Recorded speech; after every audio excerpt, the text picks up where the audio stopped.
Bien, amigos, estamos preparando un listado del origen de los nombramientos de los funcionarios. ¿De dónde proviene el cumplimiento de compromisos con los aliados? Cuando esté listo, pues lo prepararemos. Pero de una oreja, doctor, por ejemplo, no responden ni a perfil, ni a profesión, ni nada. Es No. Por ejemplo, una oreja. cuando tú dices, se coge el gabinete entero. Tú dices, ¿de quién es el canciller? ¿Por qué llega el canciller ahí? ¿Porque sabe mucho de relaciones exteriores o porque es de un movimiento? Sin pregunta. Ajá. ¿De dónde viene? Ajá. ¿De dónde viene Lozano? ¿De dónde viene el ministro de las Fuerzas Armadas? ¿De dónde viene el ministro de Agricultura? Etcétera, etcétera. Eso viene Okay, después. está bien. Entonces, otra cosa. Nosotros vimos que la semana pasada se llevó a cabo el evento más importante que celebra el arte, que es, antes se llamaba El Dorado, después se llamaba El Casandra. ¿Cómo se llama ahora? El soberano. El soberano de la canción. Entonces, ese evento dejó fuera, porque quizás es arte lo que ellos ven. Además,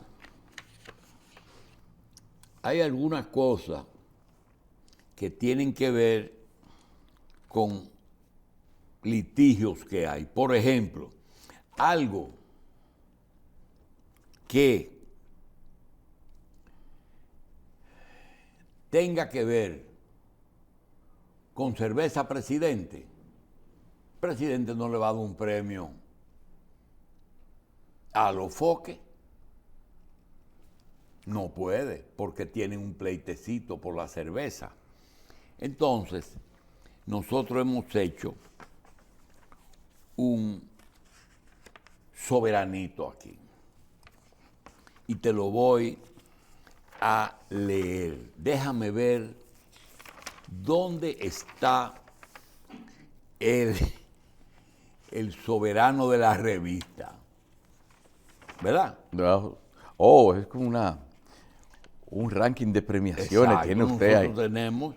Sí, unas premiaciones tipo guante de oro, doctor. Exacto, pero este es, aquí está. A ver. Premios que olvidó la cervecería y que olvidaron la cervecería y Acroarte. A los foques, esto no es radio. La Z y el sol de la mañana, ¿qué se llama? Ajá. La enciclopedia Arbelo. Hablan los sabios. Impolíticamente correcto. ¿Cómo es? Políticamente incorrecto. No. Impolíticamente correcto. Impolíticamente correcto. Ah, de Aneudi. Sí. Entonces, el Piro Ripoll. Y le dimos el soberano a Miriam Germán. También. El Dorado a Camacho. Y a Miss Universo a Berenice. Sí, pero esa es una estatuilla que en vez de tener una estrella, tiene una malleta en la. Bueno, señores, porque aquí ya las redes hay que clasificarlas, porque no es lo mismo poner cualquier cosa que cosas bien edificadas. Por ejemplo, nosotros vimos esta semana algo. Cuando usted hace algo, tiene que tener un toque de credibilidad, aunque sea mentira. Por ejemplo,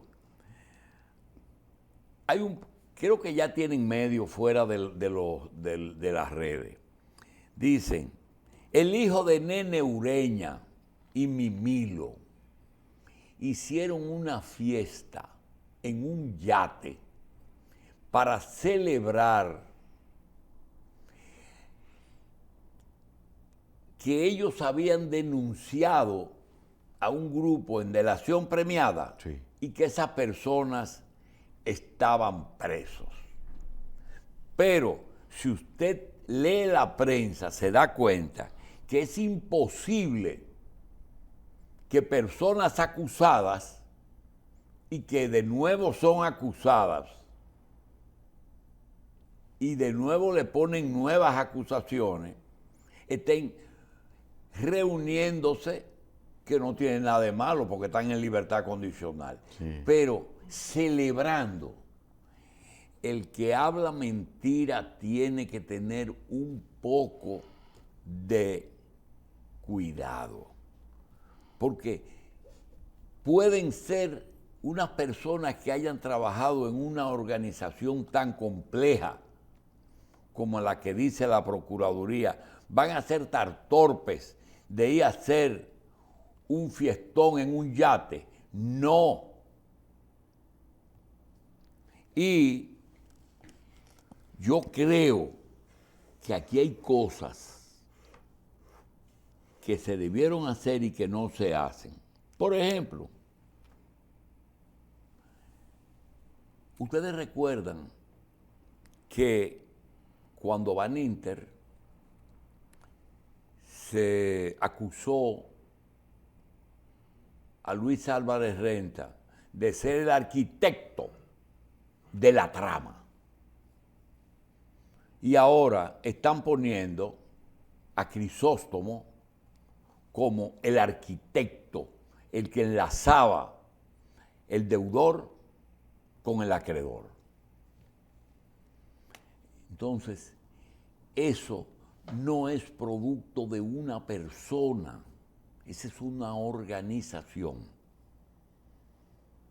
Y cada cosa que se hace, usted tiene que tener base para que el público, que es un público que digiere las informaciones, porque el que cree que aquí es tonto, está equivocado. Por ejemplo, ¿qué debió hacer el presidente de la República con los 22 mandatarios? Lo que hizo muy bien todo, un documento final. Pero hubiera sido bonito que él cogiera un autobús y se lo hubiera llevado a la frontera y se hubiera parado en Juana Méndez. Ni siquiera entrar. Claro. Porque el gobierno lo iban a secuestrar, ¿verdad? O sea, aprovechar el evento para realmente mostrar una realidad Para que ellos nadie vean, para que ellos vean conoce. que ese documento está bien basado. Miren, eso es Haití. ¿Qué ustedes creen? Y ya, y así le digo a esa gente que se ponen a hablar, que un acusado que está pendiente de una coerción, está celebrando, que no sean torpes. Eso no es posible. Eso no es posible. Aquí vino un invitado y ayer lo repitió en otro programa, que por qué Trump y Putin son aliados. ¿Tú sabes qué dice Leo Pérez Minaya, que produjo la alianza? Y yo digo, Leo, oye, tú tienes que buscarme una prueba que en el Miss Universo del 2008 Trump no era candidato y que era presidente de Miss Universo y se llevó a cabo en Moscú. Y que después se celebró una fiesta con muchísimas mujeres en un hotel. Y que de ahí se tomaron videos, la KGB de Putin, y que lo está chantajeando con eso. Y yo digo, puede ser, yo no sé, porque como que eso tiene otro nivel, ¿verdad? Ya es como una razón como muy simple. Yo Y no además, sé, pero puede ser, porque sí, por ejemplo, Leo dijo algo que tú tienes que prestarle atención. Tú sabes que Biden vino aquí como vicepresidente y le ofreció al gobierno dominicano la construcción de Catalina con llave en mano, y ya eso estaba negociado con Brasil, y que una de las personas que mejor conoce el tema de Catalina es Biden. Entonces esas son cosas que tienen sentido, Sí. pero tienen mucho sentido. Entonces, esas son cosas, te la estoy diciendo en esa Porque forma. si me dijeran, por ejemplo, que Trump y Putin pueden tener cierta afinidad en cuanto a cuestiones empresariales, porque recuerde que en Rusia hubo una transición que fue del uniforme al traje y ya se creó una sociedad industrial. Otra cosa, la Procuraduría General de la República no es un gobierno colegiado de un triunvirato de Miriam Germán, Berenice y Camacho. Es una procuradora con 2 adjuntos, que el presidente decidió nombrarlos y dar la independencia. Pero legalmente no son y ni deben de ser independientes. Ahora, nada de lo que está pasando es un error. Primera pregunta.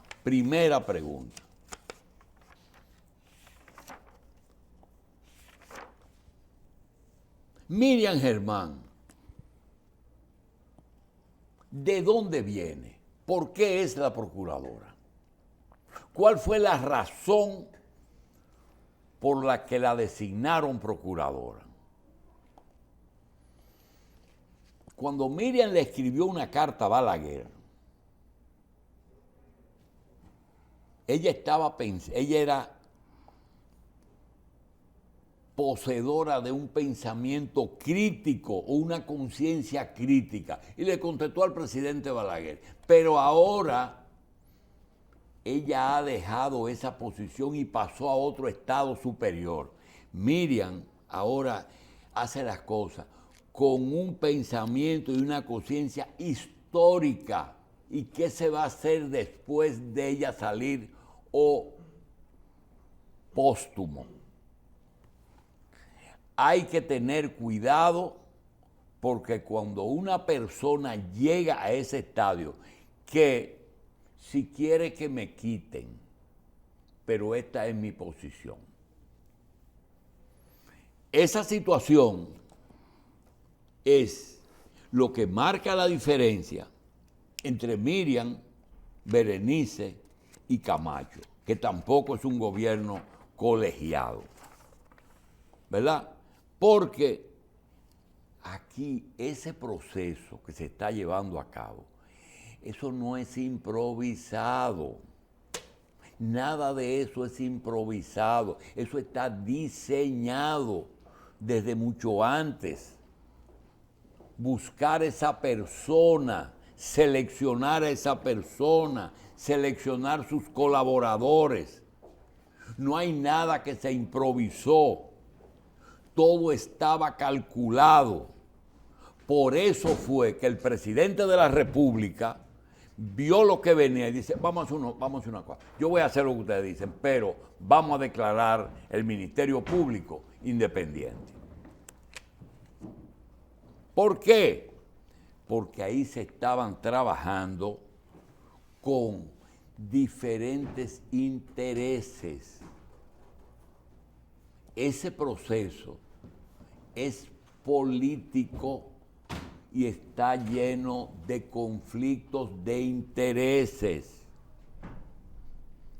Tanto así que cuando el PLD se para a defender que eso no había antecedentes, cuando Temo, cuando el otro, ahora sí salen con el candidato presidencial. ¿Cómo responde el sector? Con la Marcha Verde. La resucitaron. Porque la Marcha Verde no había aparecido más nunca. Apareció la Marcha Verde. Entonces, alguien dijo que y creo que fue Danilo, que la justicia es que decide y no las urnas. ¿Por qué? Porque ya hay personas que ni soñar que puedan ser candidatos presidenciales ni candidatos a cargos electivos, porque o estarán sub iudice, o estarán presos, o ya estarán marcados. Y ningún partido va a poner de candidato a alguien señalado. Y cuando los fiscales y jueces califican o descalifican, señalan y eligen presidente, es verdad. Es en los tribunales, es Miriam. No importa el resultado después, señalado y ya. Y hay otra cosa que hay que tomar muy en cuenta. Tenemos que tener cuidado con las cifras. Ya lo vivimos cuando se habló de los 55,000 millones de pesos, que eran en ese momento 4 millones de dólares, porque estaba aproximadamente al 18, que se robó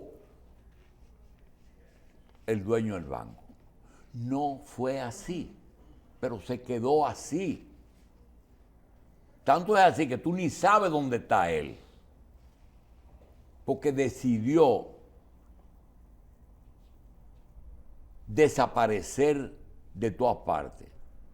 Un banco que fue banco de desarrollo. Muchas empresas grandes hoy día se deben a Baninter. Todas esas petroleras y todas esas generadores y muchas de turismo se nutrieron de ahí. Pero eso no se dice. Entonces, 55,000 millones se los robaron, los cuartos de los depositantes. Y yo digo, ¿y los activos del banco? ¿Qué pasó con ellos?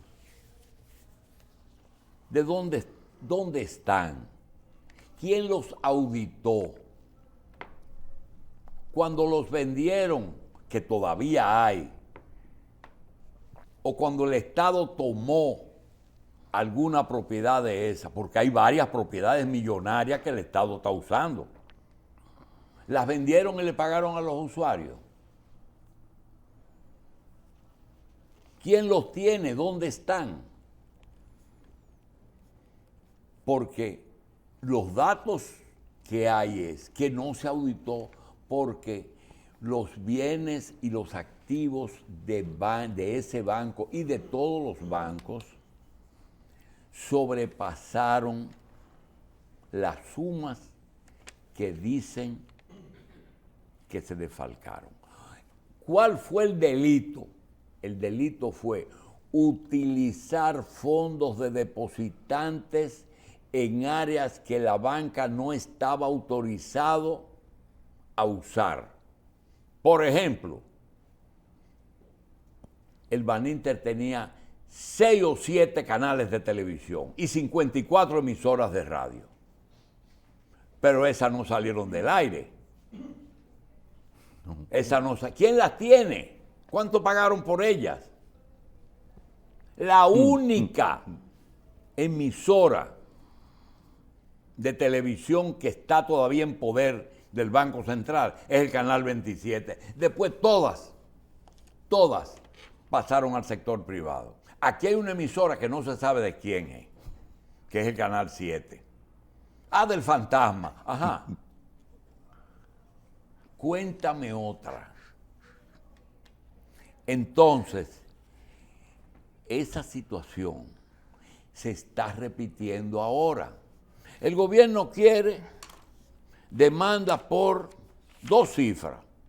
Primero 19,000 millones y después 26,000 millones. Vamos a suponer que no sea la misma. Vamos a sumarla. Son 45,000 millones. Que esa gente se robó. Ahora, ¿de dónde se la robó? Cogieron, hicieron un listado de la deuda pública aprobada, quizás haya alguna que le hayan falsificado, pero ese es otro tema. Básicamente todas las deudas del Estado con el sector privado, desde 4 gobiernos atrás, estaban pendientes. Las declaraciones de utilidad pública, ingenieros que le debían, suplidores que le debían, y sumaban una suma. Suponiendo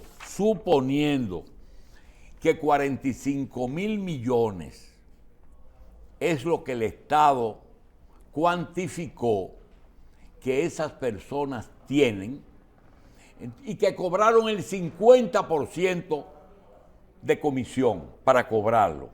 Vamos a poner lo peor, que eran 45 y que cobraron. Pero como era un 50, la deuda era de 90,000 millones.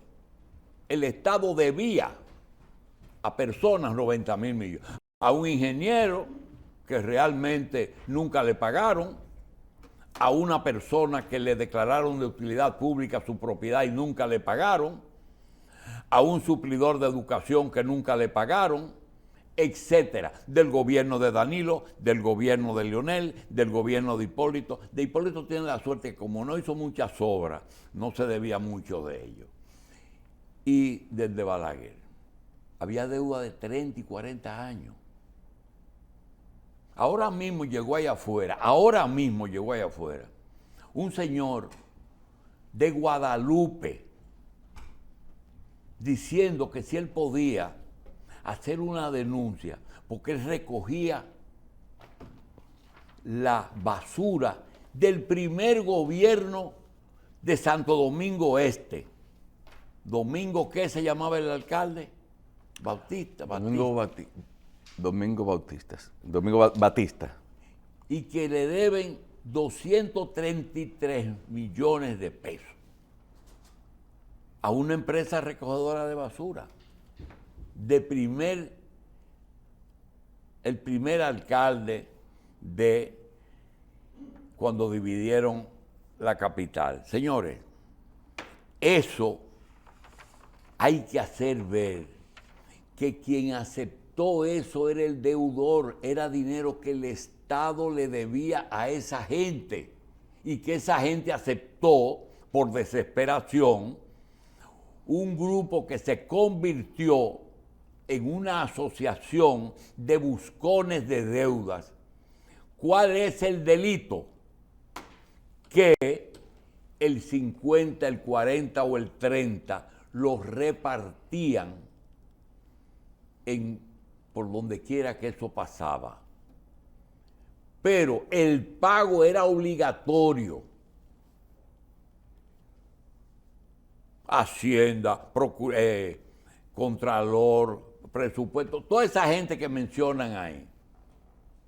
Ahora, hay 2 temas que están ligados ahí, pero que no es lo mismo. Por ejemplo, cuando hablan de juegos de azar, y está Mimilo, y está Hacienda, y está un señor, y yo me pregunto, pero falta el jefe, que es un legislador, un diputado, que es el jefe, ¿por qué no lo mencionan? Y ese es el gran problema de esos expedientes, que a veces sacan gente. ¿Cómo se meten a tirar piedras el que tiene techo de cristal? Ahí dijo el de la Junta Central, ya dijo, antes de que le pregunten, ya dijo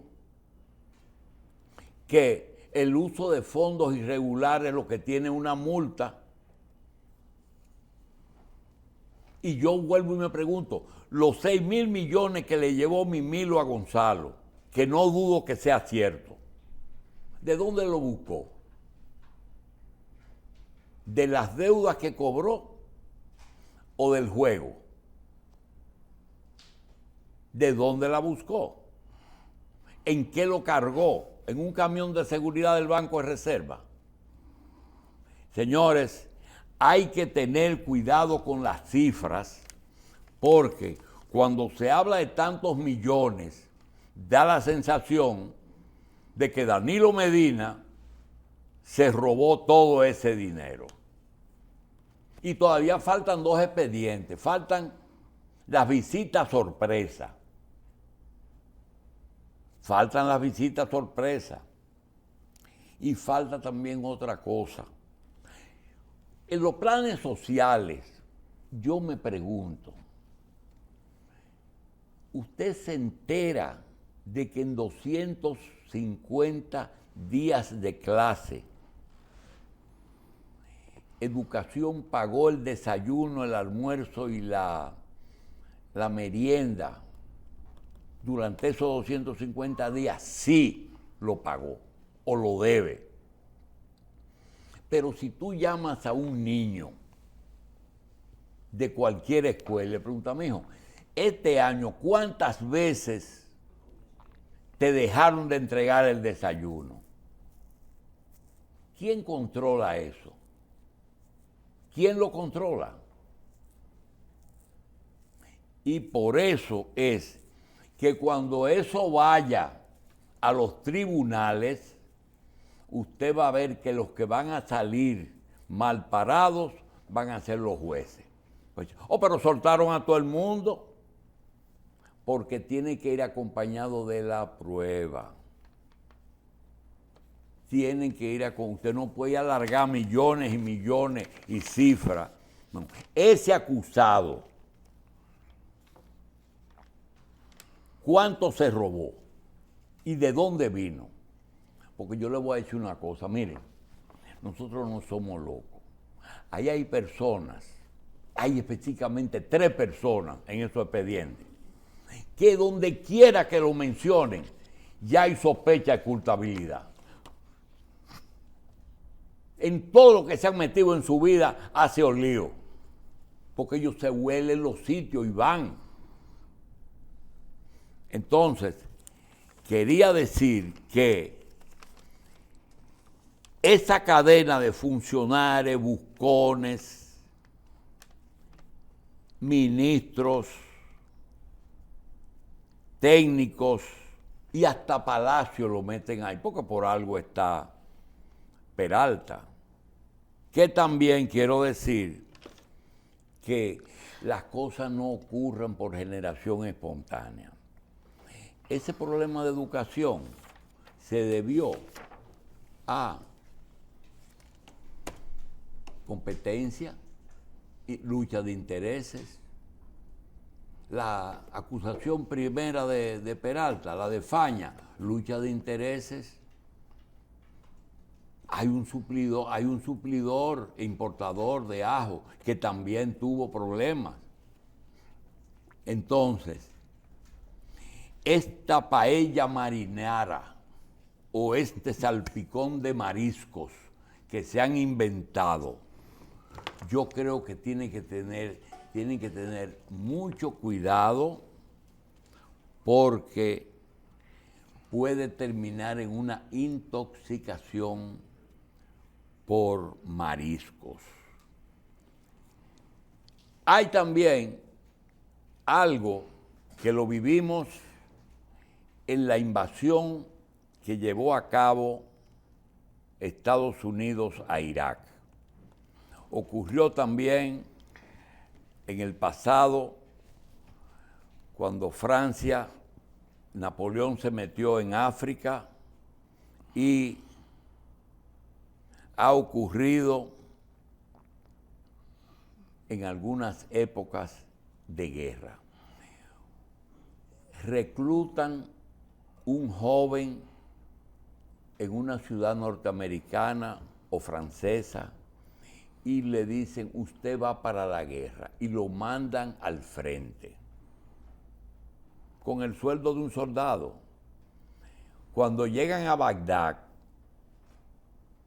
y ellos actúan, saquean el patrimonio histórico de esos países y se llevan para su país y para su casa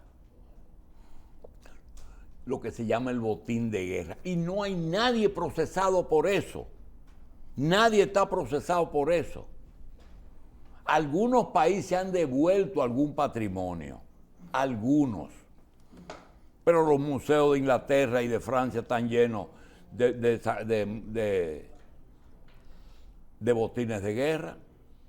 Entonces, tenemos que tener problema y presente de que aquí no se trata de eso. Se trata de deudas que el Estado no pagó y que quieren hacer un contó.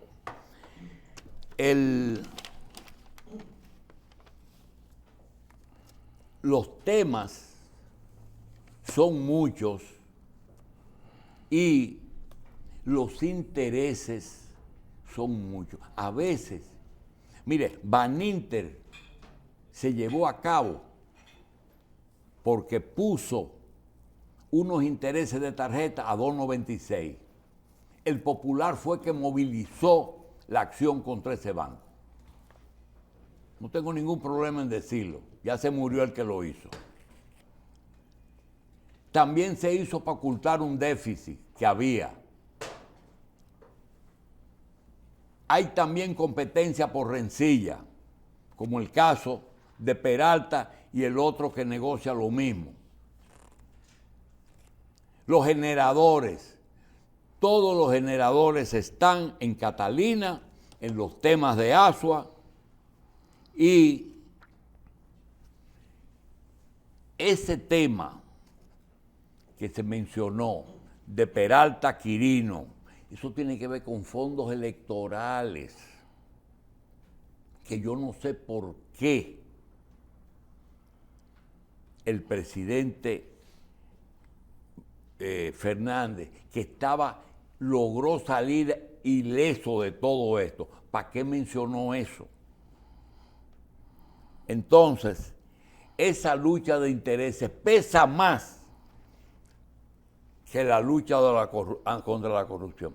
Y para terminar, le voy a decir una cosa. ¿Ustedes creen de verdad que los movimientos de la sociedad civil, esas personas viven de un maná que cae del cielo todas las mañanas? ¿De verdad creen eso? Que esos vehículos que se mueven hacia la frontera, camionetas de doble cabina, vigilar en que los haitianos entren a salvo y que los guardias no le den muy duro, esa gente se mueve gratis. Entonces, esos son programas económicos que se dedican a eso, que son buenos, pero que la gente debe saber de dónde viene, cuál es el interés que está detrás de todo eso. Bien, le voy a decir algo más. Los 24 años de Héctor Valdés se debe a su eficiencia. Él es el único que sabe el equilibrio macroeconómico y monetario de este país. No, los bancos. Cada vez que vienen unas elecciones, el gobernador del banco es Valdés. Porque les conviene y les ha convenido. Eso es todo. La verdad es dura, pero es la verdad. Porque hay que saber cuál es. ¿El único que conoce la fórmula del equilibrio macroeconómico? No, él la conoce y su equipo la conoce. Pero también hay personas que la conocen. Diógenes Fernández lo conocía. Vamos a hacer una pausa.